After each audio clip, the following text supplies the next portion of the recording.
Today on The Social, Taylor Swift enters her showgirl era. The pop sensation takes the Kelce Brothers podcast to new heights by spilling all the tea on her relationship with Travis and her surprise new album.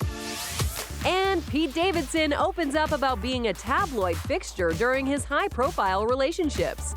Why the actor feels the focus on his body left him feeling embarrassed. Then, she's the world's youngest cake artist, and she's racked up more than 50 million views on social media. Ellis Tang is here to tell us what fame tastes like at just 7 years old. Plus, a look at Canada's criminal court system, how social worker Alison Albright is filling the gap in post-court therapy for survivors of abuse. It all starts now on The Social.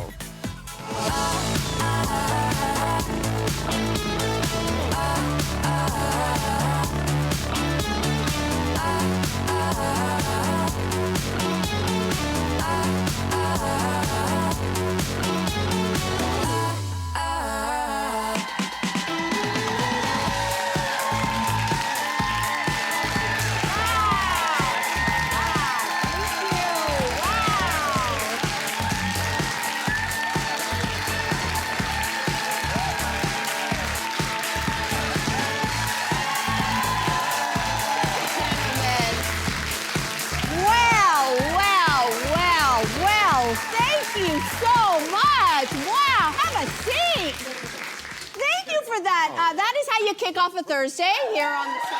So thank you for that. Joining the conversation today, comedian Arthur Simeon is back. Welcome back. Thank you. Thank you very much. Thank you. It is good to be back. Oh, my God. Well, with this kind of here. reception, look at this audience. This is all for you. incredible energy, yeah. It's true, it's true. You all came out for me, thank you. Yes, it's all for you, Arthur. Yeah. Well, listen, everybody, you may know this. The internet is buzzing after Taylor Swift's appearance on Travis and Jason Kelce's New Heights podcast. Here's a little... Oh, okay. Excited. All right. Here's a little snippet. Take a listen. Everybody watching the show is currently asking, why are you coming on the show? Why New Heights? What are you doing? You have so many better things to do with your time. This podcast has done a lot for me. I owe a lot to this podcast. This podcast got me a boyfriend ever since Travis decided to use it as his personal dating app about 2 years ago. So worked pretty good. Yeah. Cute. Just a little snippet. It was a 2-hour-plus interview. She revealed a whole lot of Easter eggs about her upcoming album, The Life of a Showgirl, which she revealed on the show.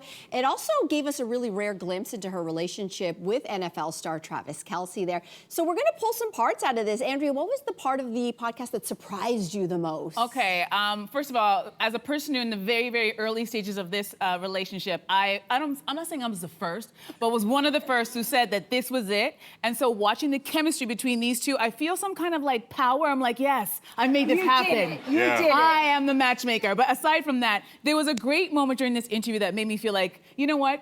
Famous people, they're just like us. Because you know when you're dating someone and you don't quite understand what they do, but you're trying to act really interested, so you're asking all kinds of questions, but then your questions are so not smart, but they're too polite to say something. She had a moment like that. Take a look at this. And he didn't even look at me. Like, I now know what an insane question that was. All right, so the question was, she was like, so what's it like standing across from your brother, because his brother used to play for the Philadelphia Eagles, and, you know, facing off with each other, but that's not the way football works. I didn't know that either, Taylor, so don't feel bad. But just the fact that they kind of have those real moments and that she was trying to show him that she cares. I think most people in Taylor's life are always trying to impress her, so it was very cute to see her trying to impress him with her football knowledge, but she didn't know anything. And also goes to show that he didn't really care. He likes her. He is not looking for a new coach for his team. He's looking for a girlfriend. So I thought it was a really cute You know moment. what's really interesting, though, is when they were starting to date and she started to go to the games, you know, the Swifties are, you are all I'm living with one, so I know you are really smart, really smart.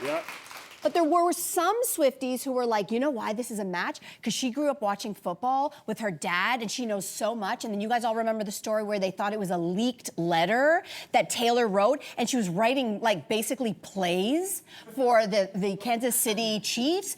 And then it turns out everybody was wrong. She doesn't know a thing about football. Everybody was wrong. So it was an interesting revelation. It was very cute. I thought that was the longest time a lot of Swifties have spent listening to a football player. 2 hours. Yeah, 2 hours is the longest time they ever spent with a football. But I love it. I love that she's creating from a joyful place and she's showing it. I'm not afraid, because we've romanticized creating from pain. And I love that someone with that platform and stature is being like, no, you can also create from a happy place, regardless of like what's going on. So I think that's really cool. That's really lovely. And she's showing that she's fearless and that there's no bad blood between her and, you know, her exes and stuff. That's me referencing. Nice.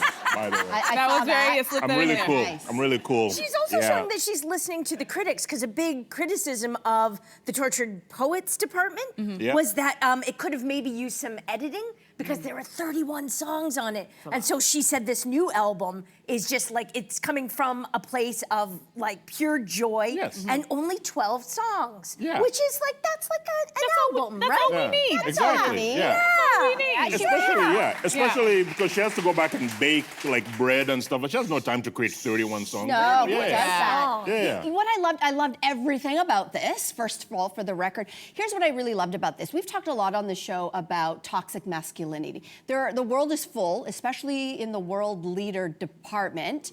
There's a lot of examples of toxic males doing toxic male things. What I loved about this podcast was you see, brotherly love. Those two, if you listen to the podcast, they just ride or die for each other. It's a beautiful thing to see, the way they're so emotional and open with each other emotionally. But I think that everyone's saying, well, okay, we know what toxic masculinity is, but what does healthy masculinity look like, sound like? And there's going to be many examples. I just don't know how many we can point to.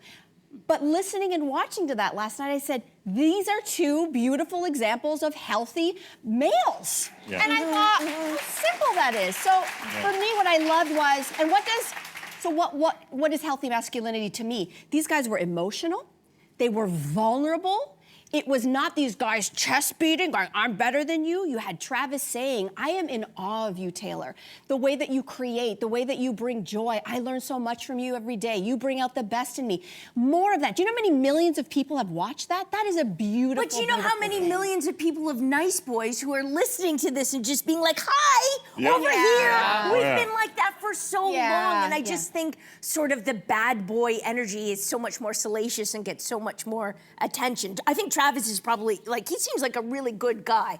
But, like, the standard he's bringing is just the standard, not the gold standard. Sure. You know what I mean? Yeah. And I'm wondering how his ex-girlfriends are feeling if they're watching going, who is this guy? I've never seen this man before. He never spoke to me this way. That's just me being messy. All right, so let's move on to our next one. Sticking with T Swift, Zoe Kravitz recently appeared on Late Night with Seth Meyers and revealed that while she was staying at the singer's house during the Los Angeles fires, her mom's snake got loose and they had to tear apart Taylor's beautiful bathroom to catch it. So Zoe admitted that she tried to cover up the disaster from Taylor, but the pop star had already found out. So, question is, have you ever been caught trying to cover something up at a person's house, as a house guest? I see some guilty faces in this audience. I haven't. Luckily enough, I'm a great house guest for those of you who want to invite me into your home. I clean up after myself. I will say this. I would never let anyone with a pet snake move into my house under any circumstances, okay? That's fact. However, Zoe Kravitz's mother is Lisa Bonet. If it's Lisa Bonet, she can move in with a tiger, a snake, a unicorn, a dragon. Lisa Bonet could move an entire zoo into my basement apartment. Yeah, I could, woo! Agreed. Sorry, I changed subjects here. Yeah, like you got lost there. You got lost there. Yeah. Listen, I've never done that, but what I love about what Zoe did was that she was honest. She just came forward and she's like, listen, this is what happened at your house, because I think most times when things are about to go bad, your first inclination is to lie and hide it. Oh, yeah. And I've never done anything in anybody's house other than watching something almost not go down a toilet, but it always works out. Oh, no. There was one time I was with my cousin's daughter, who was about 5 or 6 at the time. We're in a very expensive store. I turned away from her for a second, second, and she knocked over this very expensive vase, like, and it was so loud.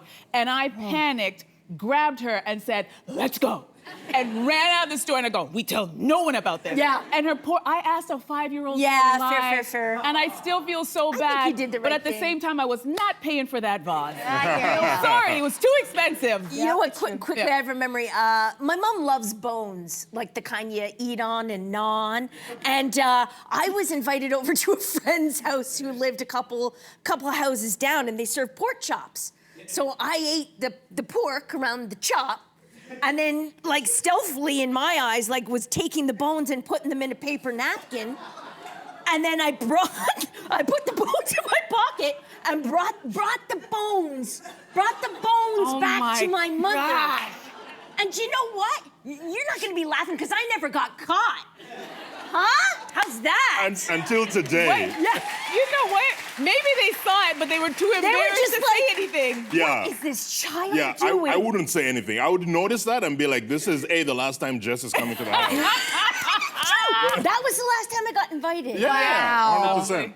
Jess, I'm looking at you a whole different way. Yeah. gosh. Really, let's take a quick break, everybody, and then is all press good press? Because Pete Davidson says is not, at least when it comes to people talking about his body. His body. We're going to discuss that when we come back.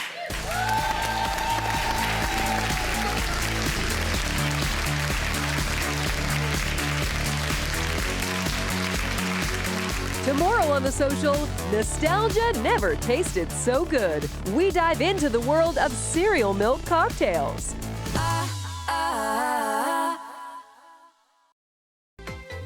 Tomorrow on The Social, viral singer Christina Smith shows off her range by modernizing classic opera's lyrics.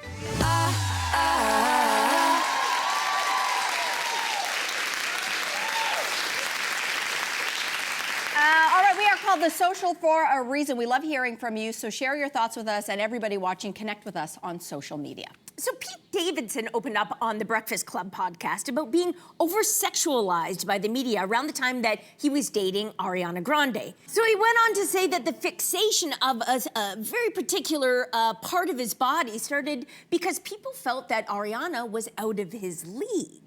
So was it wrong, what do we think, to focus on Pete's physical attributes like this? Some of the women, Very quiet. Yeah. What do you think? Wrong. Well, do you know what? Yeah. I'd like to go to you first. As Because you have that certain body yeah, part. as a member of the tall comedians with giant penises. Sorry, the Association of Tall Comedians with Giant Penises, who sometimes appear on national television. Oh my God. I'm glad someone finally brought this up because It needs to be addressed. it needs to be addressed. Yeah. Because you don't think we're human, okay? And we're still human, okay? All you focus on is this giant part of us, and the rest of us just goes unclaimed, okay? We are funny. We're someone's son, someone's brother, someone's dad. Like you, this is. I'm fortunate. I'm so glad Pete Davidson finally spoke up. Yeah. Broke We're the a silence. marginalized group, and we walk around, and people are yelling at us. Show it to me, like that. Yeah.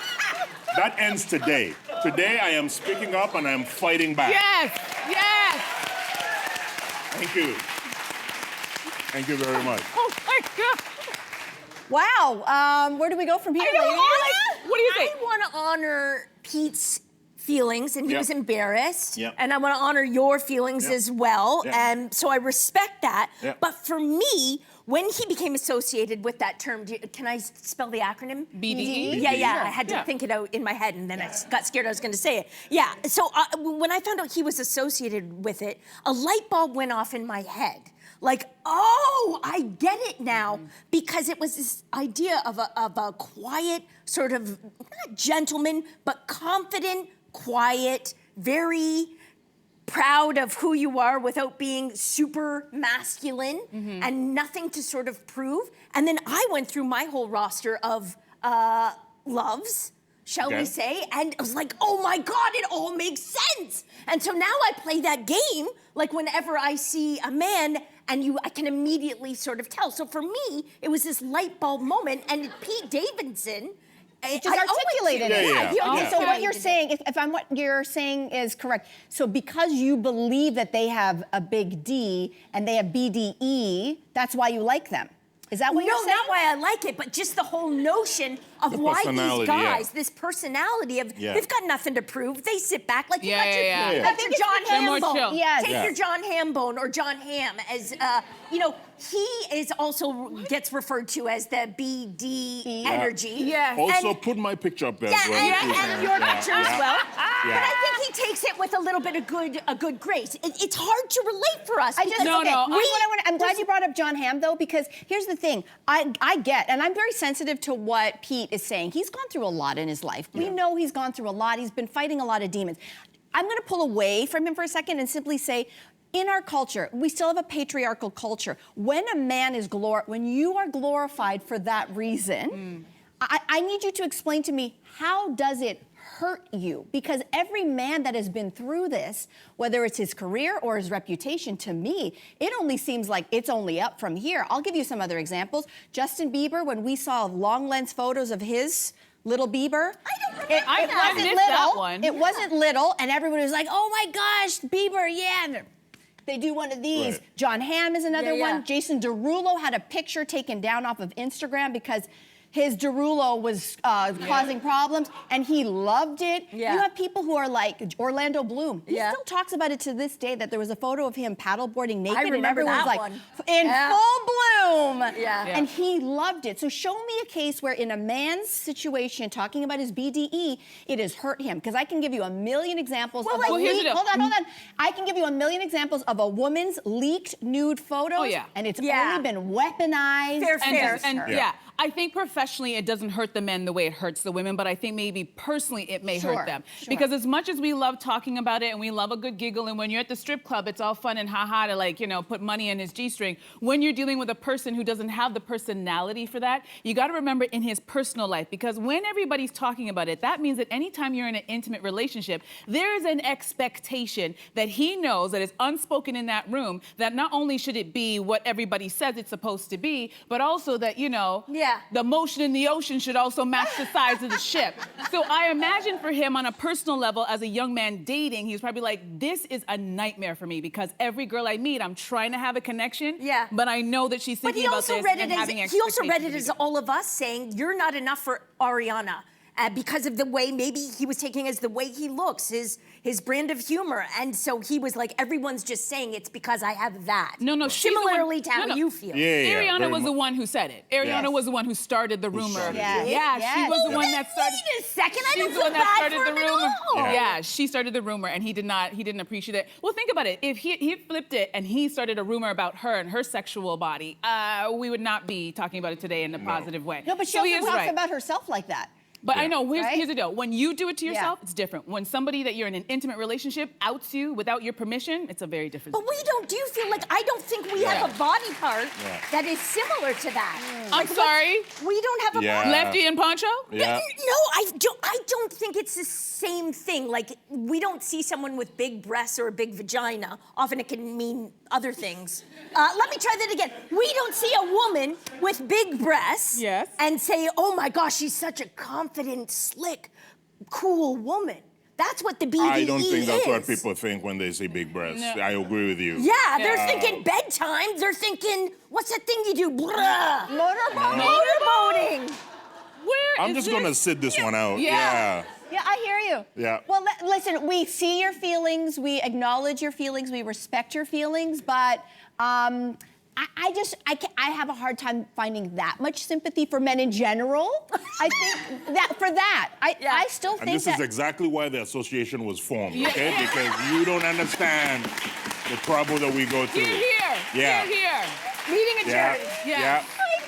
Thank you for saving me on that one. Up next, everybody, we're going to dive into one woman's moral dilemma after she was accidentally CC'd on an email about her by her prospective employer. So she had a job interview. She got accidentally all the notes of her interview.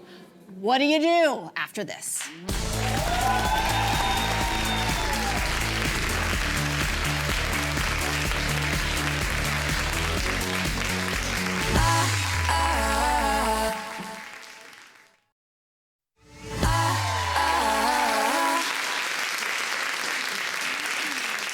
this is a good one. Well, a woman wrote to Reddit with a moral dilemma. After finishing a virtual job interview, she was accidentally CC'd on an internal email that included a link to a recording of the hiring team dissecting her performance. So the feedback that she heard included saying she lacked enthusiasm and energy, and that the team was looking for someone with a little more oomph. So much to her surprise, though, she still got a second interview, and she wants to know if she should come clean on this or she just should keep this to herself. So what would you do, Arthur? Oh, 100% I would come clean and tell them everything, because now the power is in my hands. Okay. I am coming in with the video of you dissecting me, and then I'm dissecting your review, okay? I'm going to ask these people, what do you mean by oomph? Did you want me to dance during my interview? Would that have been enough energy? But I'm just going to put them where I'm like, listen, first of all, learn your computer skills clearly. Yeah! This office needs someone with better computer skills, because I shouldn't have gotten the video in the first place. Correct. Yeah. Secondly, everyone who was sort of dissecting her should also be dissected, because now it's like, this is how you guys run this company? I would 100%, and I say this as someone who's never been in an interview, by the way. I was just about to say, I'm like, what are you talking about? But also someone who likes chaos. So yeah, I would 100% bring that video in and dissect the dissectors. No way, no way. This is the best gift. This is like getting the answers to the test before the big exam. Are you kidding me? Listen, first of all, job interviews are so nerve-wracking. Sometimes you go in and you think you nailed it and you never hear from them. Other times you think you fumbled it and then they're like, would you like the job? And you're like, what? Yeah. It's so confusing. So to actually get this beautiful gift of actually hearing what they think about you, that means that you can fix all of those little things, because they weren't talking about big things like she doesn't have the experience, her education's not right. They're just talking about little things that you can tweak. Enthusiasm, energy. So she can go back in and be like, I wouldn't say, I'll go to my grave with that one. I'm gonna go back in, I'm gonna dazzle them. And they'll be like, she really just, all the things that we thought about, she just brought it around this time. I like her. And get the job. And you know what? Telling them is something that you can only do if you have a job and you have money. If you need a job and you have rent to pay, honey, be quiet, get that job and keep it moving. I don't disagree. I love all of that, because I think, you come and you razzle-dazzle. Yeah. I actually, though, would use this and actually reveal. I'm going to mix your two answers. Ooh. I would reveal that I know, because I actually think that this could be your first true test as a potential employee. If you really want this job, if you really want to work there, there could be a very clever way to A, incorporate the feedback and right away change, but also to let them know, listen, I just want to let you know, I am so thankful. I got all the lessons. I accidentally received the feedback, but thank you for the feedback. We are in a culture now where somehow, some way, we don't want the feedback. I, like you, I want and love feedback, but to not tell them, why don't you let them know, I found out, and you know what, very fair points. Thank you so much for that feedback, even though I wasn't supposed to get it, but they were doing their job. That's their job. They're supposed to give each other feedback. Is this the right person or not? And you know how you can prove you're the right person for the job? By being honest, by saying, I can take critique, I can take feedback, and I'm a team player, and I really want to work for you. I think it can actually be a beautiful opportunity. No, honestly, in job interviews? When you go high, I go low. Because I would not tell them that I got that feedback, because it's like getting answers to the test. So I would dial it up. I would bring the enthusiasm. I would bring the energy. But something else that happened when she got sent those notes, the end of that email also included the interviewer's to-do list. And she was like, what the heck? So she got all of these criticisms of her and a to-do list. So I would dial it up in the interview, and then on the way out, I'd look at that interview and just be like, did you get your laundry done? I saw it was on your to-do list. You can't be. Yes, I would, because it would feel so You guys really don't need the money. Would I get the job? No. No, exactly. What we learned today on the show is we're all petty. It's what we learned. Arthur, as the treasurer, you told me, of the BG. The association, What's the association? The Association of Tall Comedians with giant penises. Giant. Just making sure. Yeah. Well, you and your team, you are welcome back here at the show anytime. Well, thank you very much. Thank you very much. Thank you. Appreciate it. Thank you. You're very kind. You're very kind. You're very kind. Thank you. After the break, everybody, this is going to be a treat. Social media star Ellis Tang, a.k.a. the Caking Girl, is here with us. We'll be right back.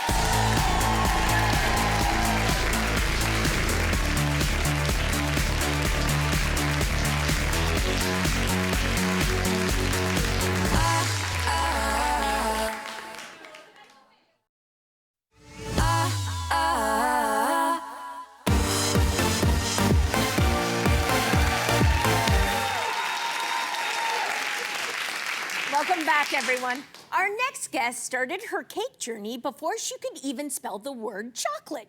As a baby, she watched her mom bake, and by the time she was 3, she was lending a helping hand. And now, at just 7, she's decorating at a professional level and winning medals at international competitions. Well, her cake videos have racked up millions and millions of views online thanks to her impressive talent and irresistible charm. Please give a warm welcome to the world's youngest cake artist, the caking girl, Ellis Tang. Ellis, welcome to The Social.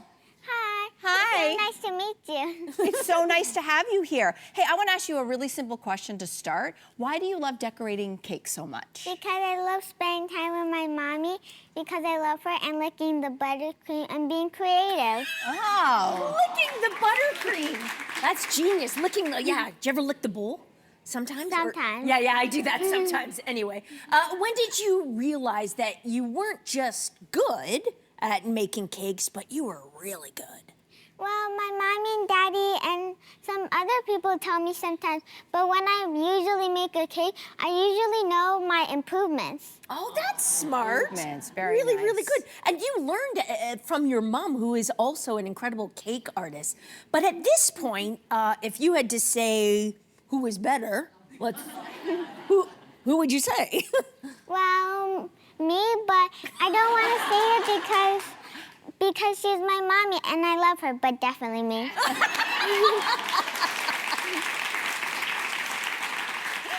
Okay, I want to talk about your dad for a second because the very first cake you ever made for your dad was for his birthday, and it was a vacuum cake.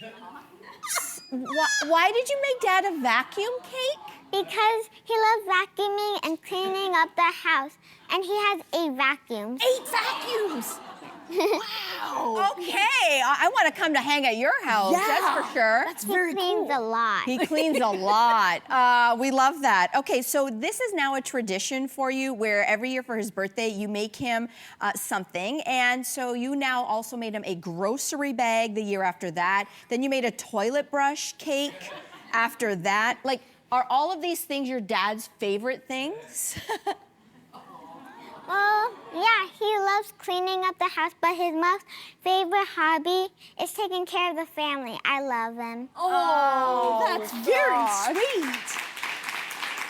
I'm gonna hit you with a real tough question now. Out of all the cool cakes you've made, which one is your favorite?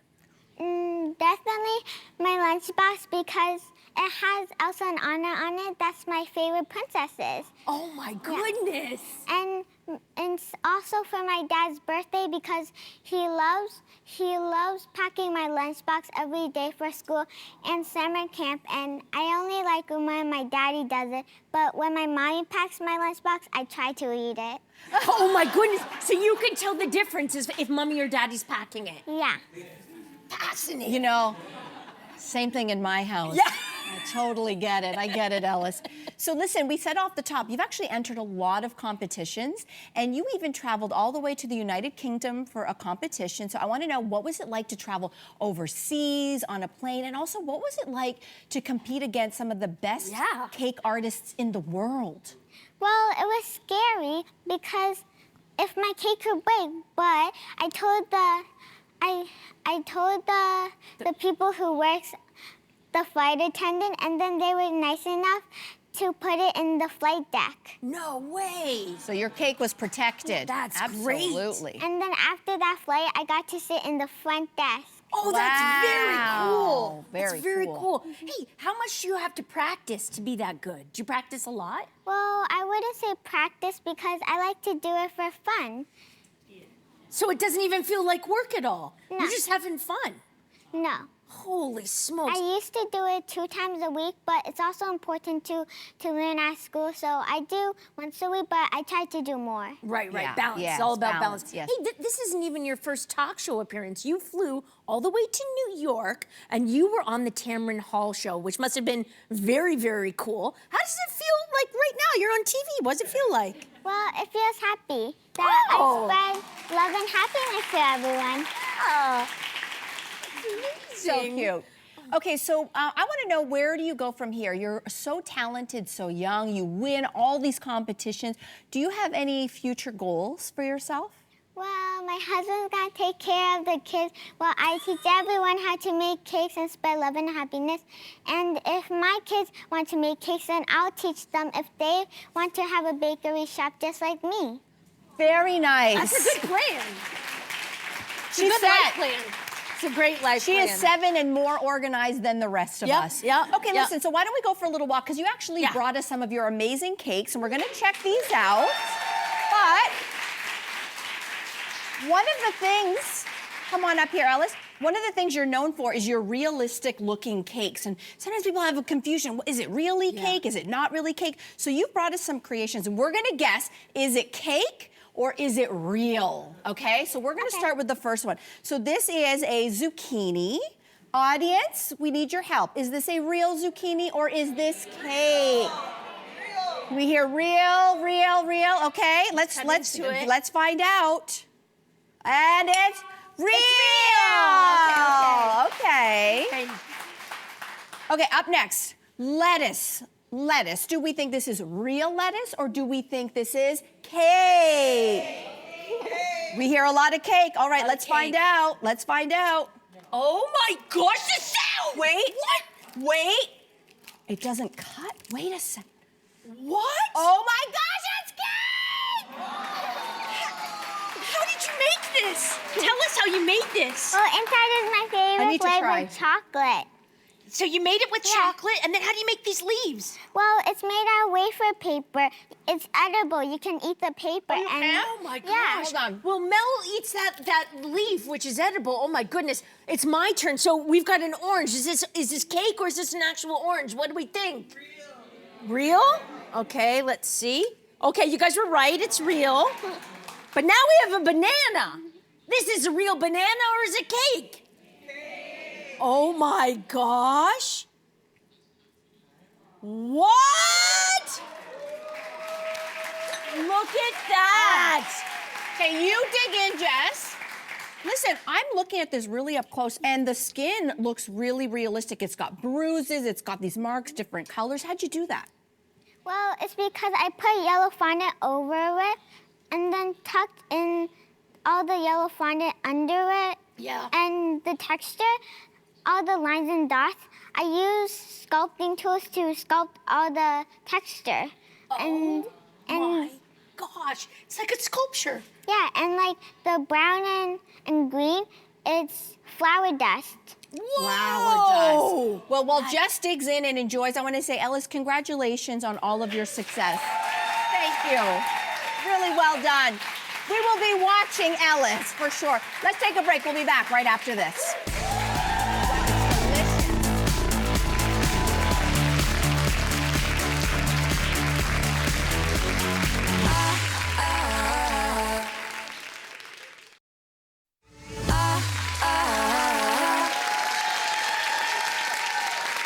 Welcome back to the show, everybody.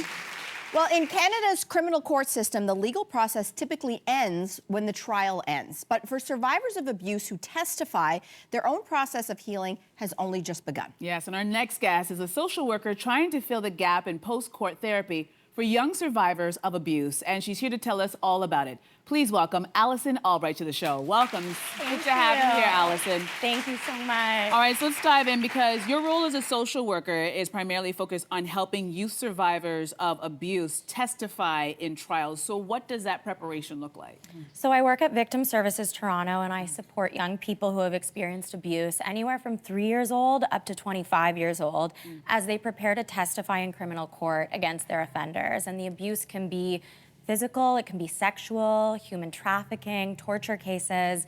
We've seen it all. Okay. Wow. Okay, and you are saying, though, that there's a major gap in the system so that once the trial is actually over, what do we know about what a survivor goes through when that trial ends? Absolutely. So there are two traumas, and they're separate, but they're intersecting. So the first trauma is obviously the trauma of the abuse. The second trauma is the trauma of the court process and testifying, and specifically cross-examination.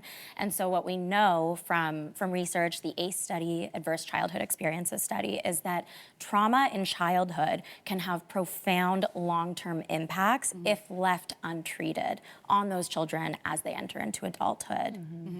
All right, so how do current post-trial resources kind of fall short? Because honestly, I've never heard of this before. It is a very overlooked and devastating gap. And essentially, after a young person finishes testifying in trial against their offender, they are left with next to no support, and certainly no specialized support. So this program that we're developing at Victim Services Toronto will be the first of its kind in North America, actually. That's really great. So let's talk about, you know, if there's a general therapist who may be working with a survivor, what do they perhaps miss about post-court trauma they just may not know about?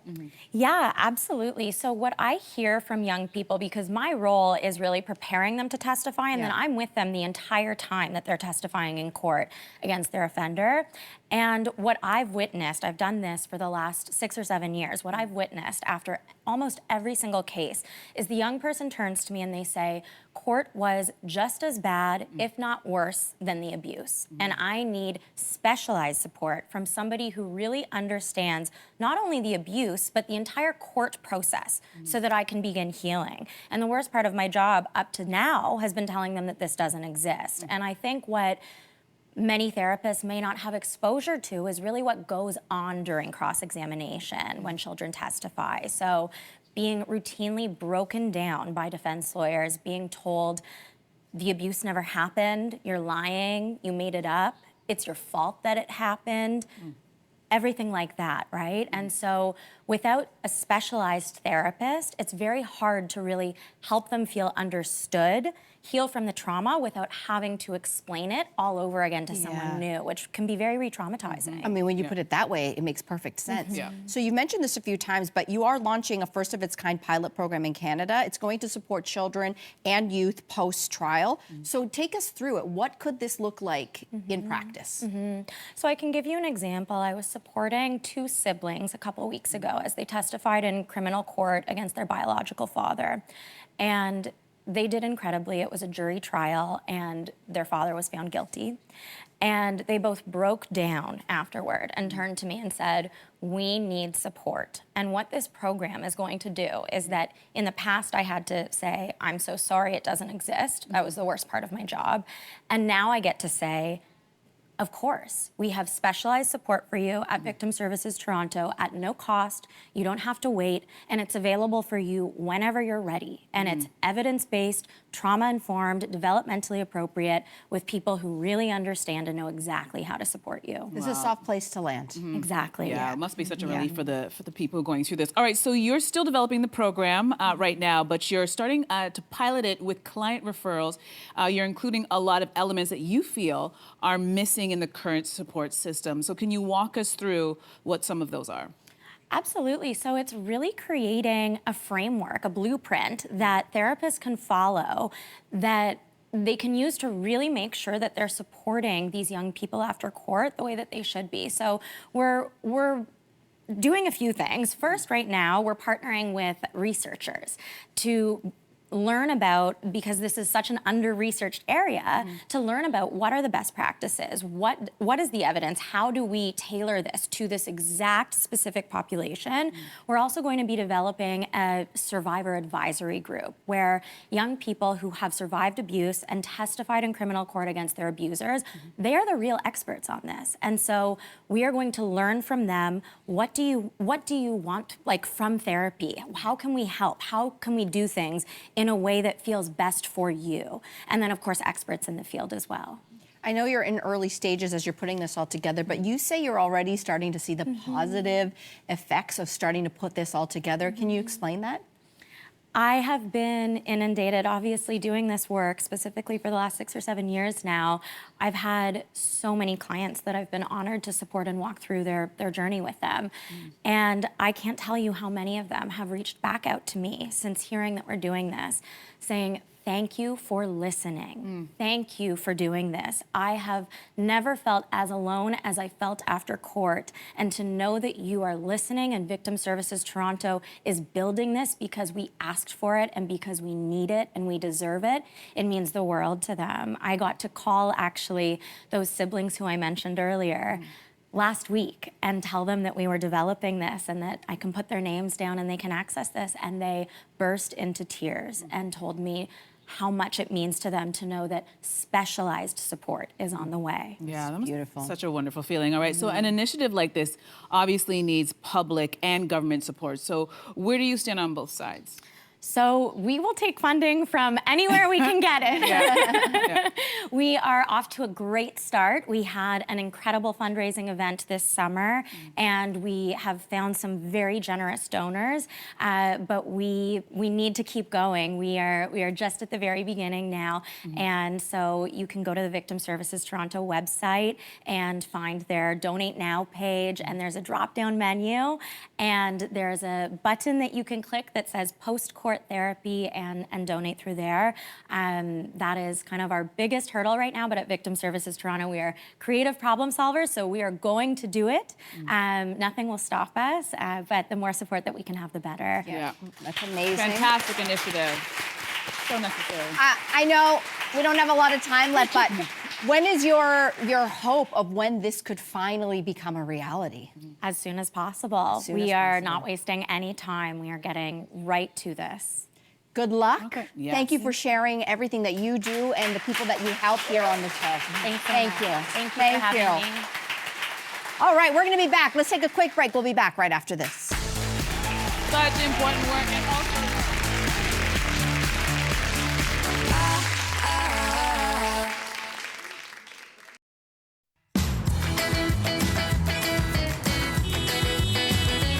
Extra! The Social now streaming on Crave.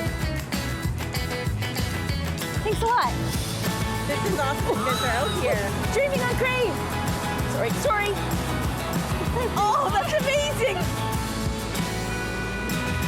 The Social now also streaming on Crave. I think tomorrow is going to be a fun Friday here on the show because Jess and Andrea, you are trying out cereal milk cocktails. yeah. Yes, we are. Tomorrow. That's gonna make up for the fact that I didn't get any cake today.